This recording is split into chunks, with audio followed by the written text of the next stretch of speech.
રસ્તાના મોહ આપણે છે ને મંજિલ સુધી પહોંચી ગયા. વીસ જગ્યા મને ખબર છે મારો કાલી મારો જે કંઈ ઝઘડા છે ને રસ્તા હાટું ઝઘડા જોજો. રસ્તો શું છે? રસ્તાની કોઈ કિંમત, મંજિલની કિંમત છે.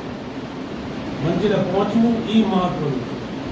પણ આપણે મંજિલની થી વંચિત રહી જઈએ છીએ રસ્તાના મોહમાં. હું સાચો, મારો જ રસ્તો સાચો, એમાં આપણી મોત, એમાં આપણે મંજિલથી વંચિત રહીએ.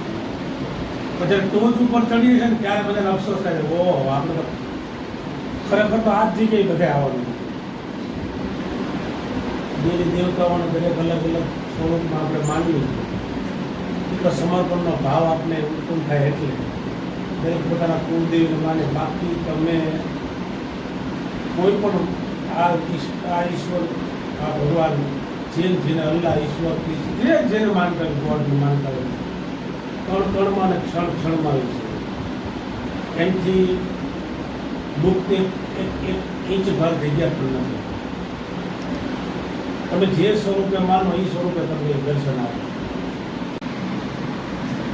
આપણે પાણીનો જગ લઈ, પાણી આની અંદર, આ છે અંદર, આમાં પાણી ભર્યું છે.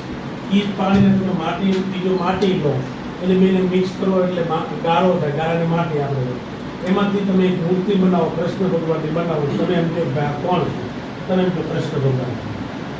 એની પાછળ વિકિટ તમે એને બીજી મૂર્તિ બનાવો, રામની તમે રામ, જીસસની બનાવો તો જીસસનું છે, મક્કા મદીના જે આ લોકો માનતા હોય એનું બનાવો તો એ છે. ખરેખર એની અંદર શું છે? પાણી અને માટી. પણ જ્યારે પાણી અને માટીને જો આપણે સમજી લઈએ ને તો એ નિરાકારની અવસ્થા છે.